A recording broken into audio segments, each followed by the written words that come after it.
这公司售卖的黄金比平时低了30%，30%这种优惠哪里找？你的朋友也会买吗？会啊，Isaac 打算买进2万元的黄金，但他说我得在10分钟内答复他，不然我就无法用这个价格买到。我想不要买，我们先查看一下，确保公司是合法的。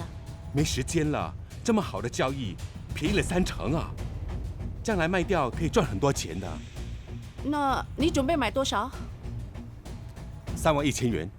但这是给艾伦到外国读大学的钱，我们存了很久了。我知道，但这是黄金啊，不是买其他东西。不管怎么样，它的价值都在那里。不过，我决定了。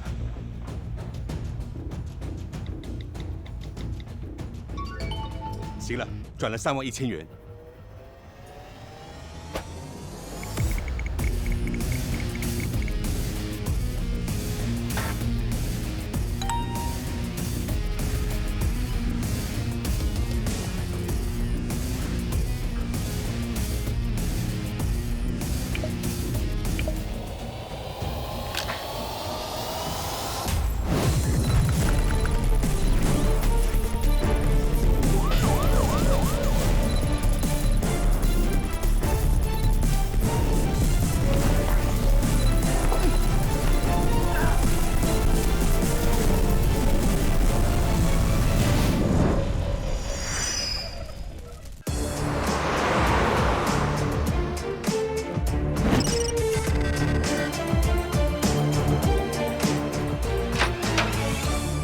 10 Faisal， 早。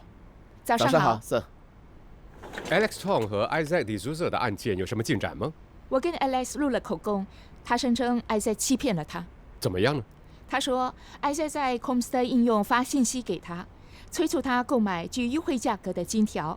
Alex 把钱转账给他之后，Isaac 就不再回他信息。那 Alex 转了多少钱呢31000元。Alex 说 Isaac 假装不知道这个黄金交易或31000元的事。那么 Isaac 怎么解释呢？他说过去1星期没有跟 Alex 发过信息或联系过，所以今天接到 Alex 的电话，对于转账的事感到非常震惊。Mr. D'Souza， 你怎么知道你的 Comstar 应用被入侵？我不能发信息给任何人，也无法阅读旧的信息。什么时候开始的？昨天晚上，它还能运作，我还能发信息、发照片的。但是在半夜，我睡觉时就发生了一些事。什么意思呢？我今天早上起身后，我查看手机，我发现我退出了 Comstar 户头。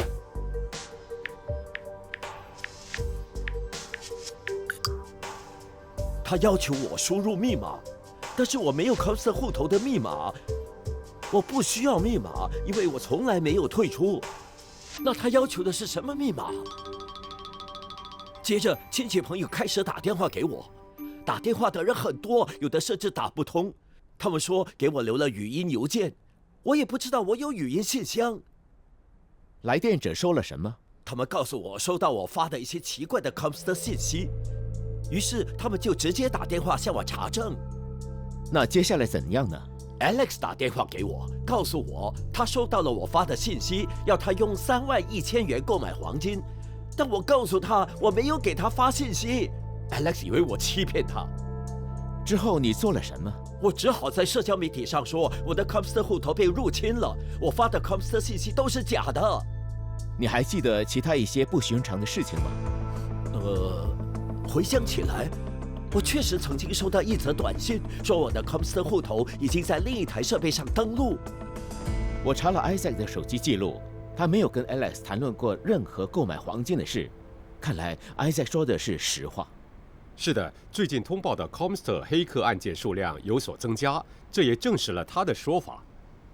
调查显示，到目前这个诈骗集团使用相同的干案手法，导致受害者损失83000元。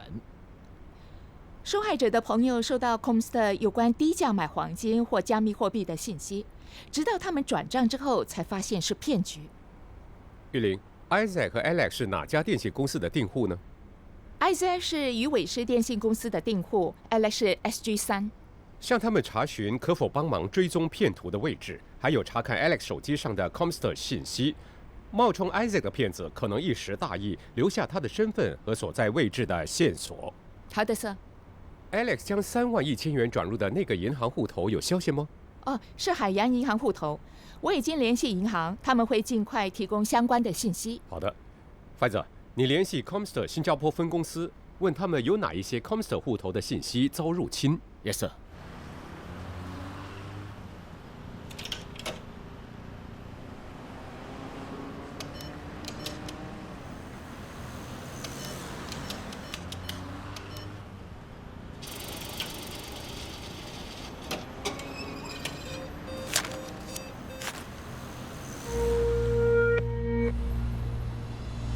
过去所有案例，我们都成功恢复被入侵的户头。干得真好。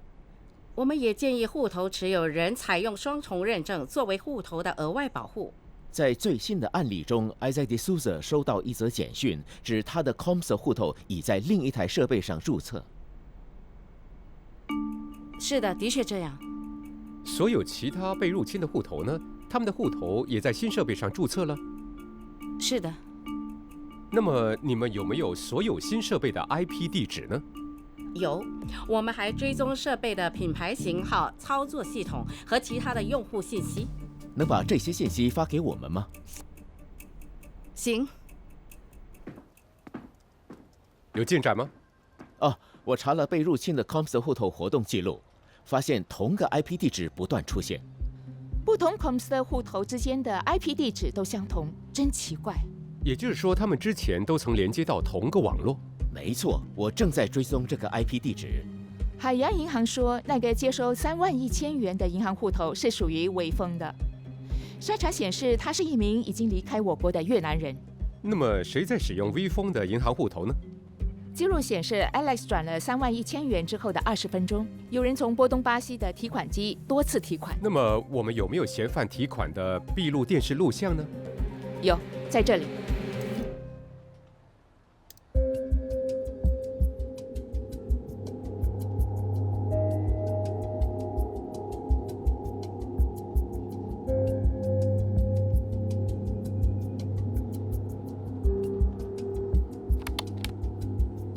我们知道他是谁吗？打击罪案部队通过警方电眼协助追查嫌犯，幸好他戴了独特的帽子，他们成功追查到他在牙龙的台北旅店。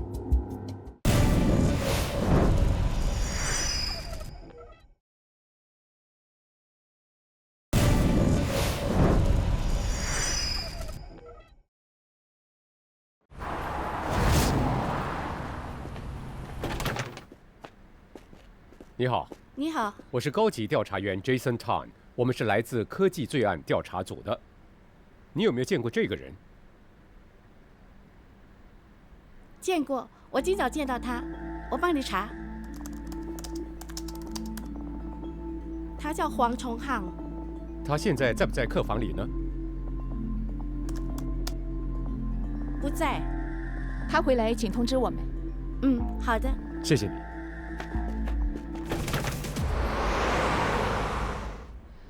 黄崇汉因为服用受管制药物，正接受调查。他以前在流东清洁服务公司工作，但是黄崇航，他1周前辞职了。你知道他在哪里？他原本住在我们公司的宿舍里，但他搬走了，因为他的工作准证被撤销了。我联系了打击罪案部队，看他们能查到姓黄的行踪吗？我还通知移民与关卡局，以防他逃离我国。很好 ，Pfizer， 那个 IP 地址有进展吗？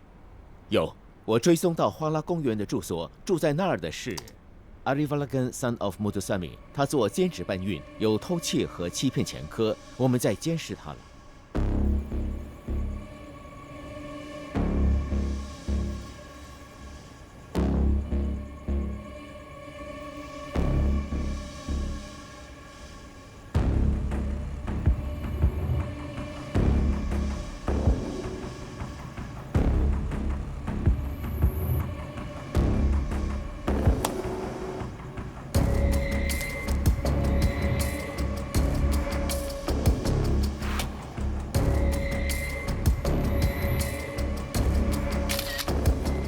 首先 ，Isaac 的 Comstor 户头遭黑客攻击，之后，一个跟 Ari Valigan 住所相符的 IP 地址登录了他的账户。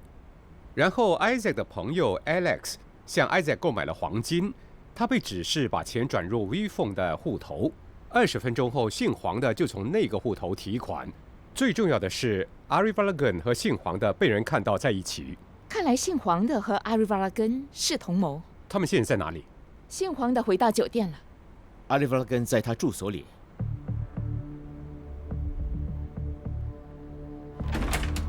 嗨，带我们去他房间。好的。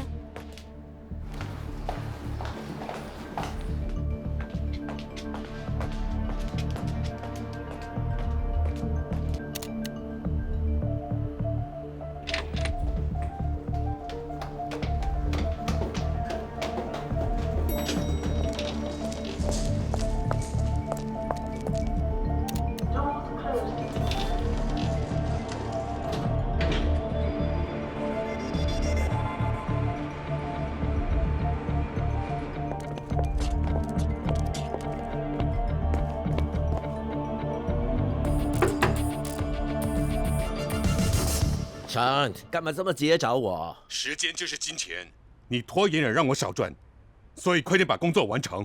兄弟，这需要时间的吗？你要多少时间？我可以随时找别人来替我工作。哎，好吧，好吧，我现在就去做。别再让我打电话给你。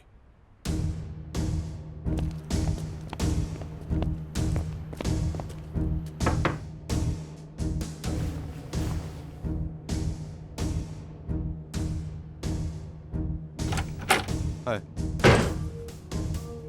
我是高级调查员 Jason Tan， 我们是来自科技罪案调查组。你是黄崇夯？是的。我是调查员，叫 Faisal Ali， 我来自科技罪案调查组。你是 Ari Valigan son of Muthusamy？ 是的。请站出来。你未经授权读取电脑材料，我们要逮捕你。靠上。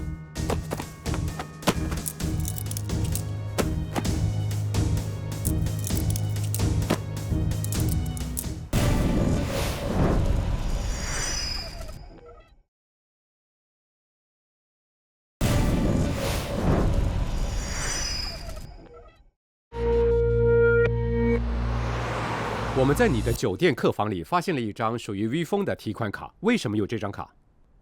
我和伟峰在同个公司工作，在他离开新加坡回家时，我请他让我使用他的银行户头，所以他把提款卡给我。你用WePhone的银行户头做了什么？ Ari Valigan 他要一个银行户头。你是怎么认识 Ari Valigan？ 我以前卖壮阳药，他是我的常客。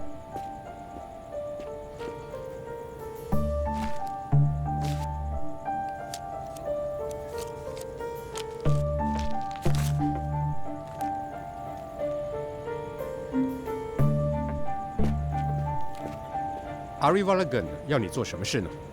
他会告诉我几时从微风的银行户头提出多少钱，我会把钱当面交给他，每次提款他就会给我150元。他还要你做些什么事？就这些。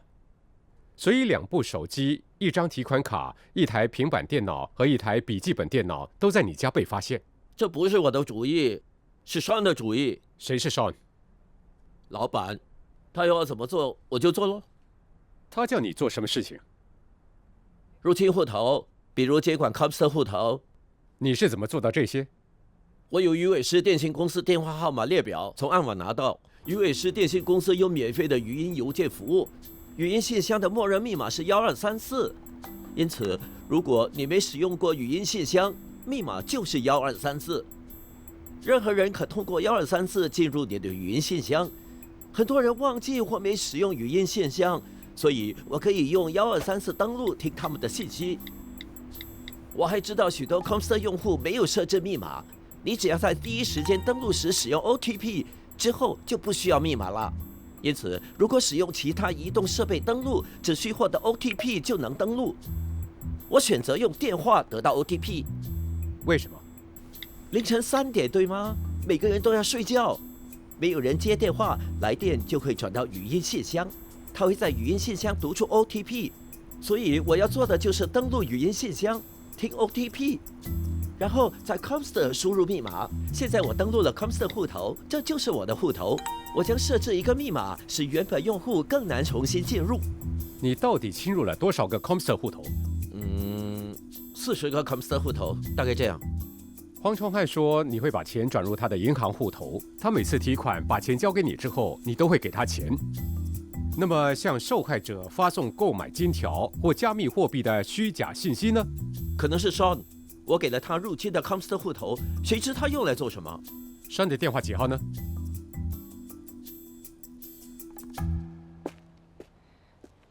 ？Sir， 进展如何？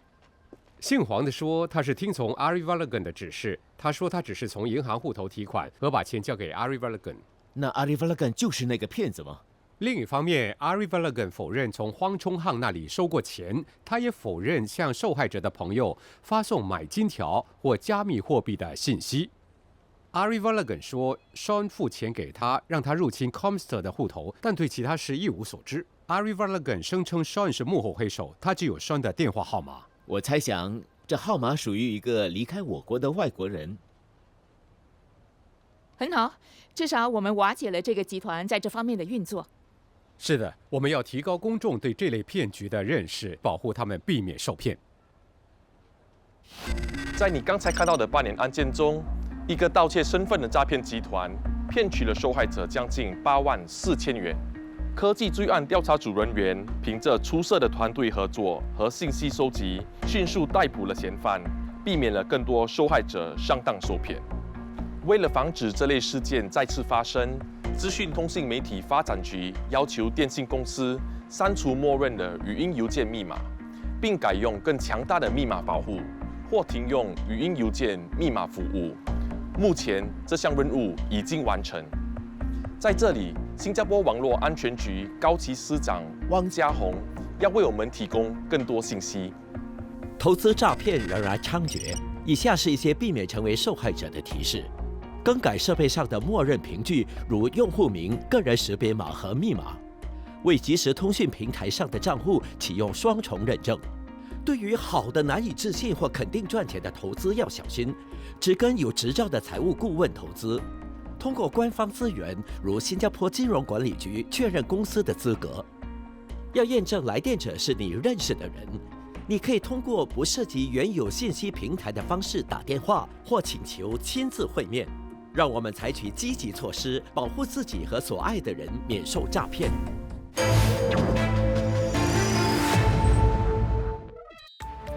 我们许多人无法想象没有互联网的生活，但网络空间潜伏着危险。随着诈骗案的增加和年底佳节的来临，我们应该更加提高警惕，并采取措施来保护自己。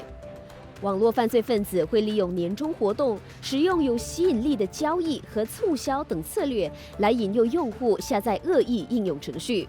我们要采取预防措施来保护辛苦赚来的钱免受网络侵害。记住，不要在官方应用程序商店之外下载应用程序。点击任何不明链接之前，要向官方来源核实邮件或短信的真实性。在设备上安装防病毒应用，以防止恶意软件入侵。网络安全局列出了一份推荐应用程序的列表，你可以下载，更好地保护你的移动设备。